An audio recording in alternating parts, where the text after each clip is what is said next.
از اسد ابن عامر ان ابا حنیفه رحمه الله صلى العشاء والصبح بوضوء 40 سنه سیر اعلام نبلا. این نقل از سیر اعلام نبلا است. یعنی امام ابو حنیفه 40 سال با طهارت خفتن بامداد را خواندن.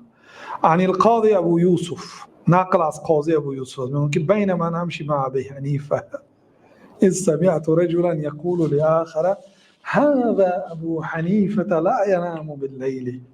قاضی ابو یوسف میگه که من همراهی ابو حنیفه در کوچه ها در راه بودیم، راه میگشتیم که یا مردی را شنیدم که گفت که این ابو حنیفه هست، لا ینام اللیل، شبها خواب نمی کند. گفته است یعنی به دیگر آدم تعریف دارد این ابو حنیفه هست شبها خواب نمی کنه، یعنی نمازی تهجد می خواند. به دیگر کس تعریف کرده است. فقال ابو حنیفه، امام ابو حنیفه این گپ شنیدن گفتن که والله لا یتحدث عنی بما لم افعل، قسم به نام الله از نام من کاری که من نمی کنم گفته نشود.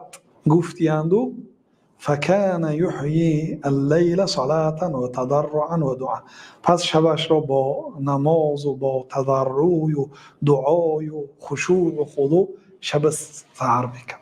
یعنی بعد شنیدن همین سخن پر امام ابو حنیفه یعنی که به نماز شب، بله نماز شب میخوندین ولی گاه خوابم میکردین.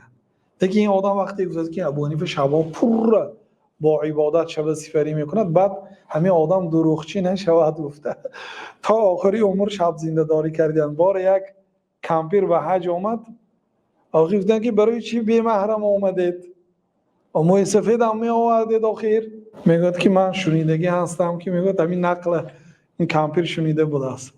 یعنی امام ابو حنیفه کسی گفته است که همین ابو حنیفه از شبها نماز میخواند، بعد امام ابو حنیفه همین آدم دروغچی نشود گفته شبها نماز خواندن آدم ها من حاجی خاله میگود همین آدم ها دروغچی نشود گفته من آمدم. برای چی بی آخه در مذهب امام ابو حنیفه بی محرم آمدن حرام است. برای چی آمده؟ میگن همین آدم ها دروغچی نشود گفته آمدم.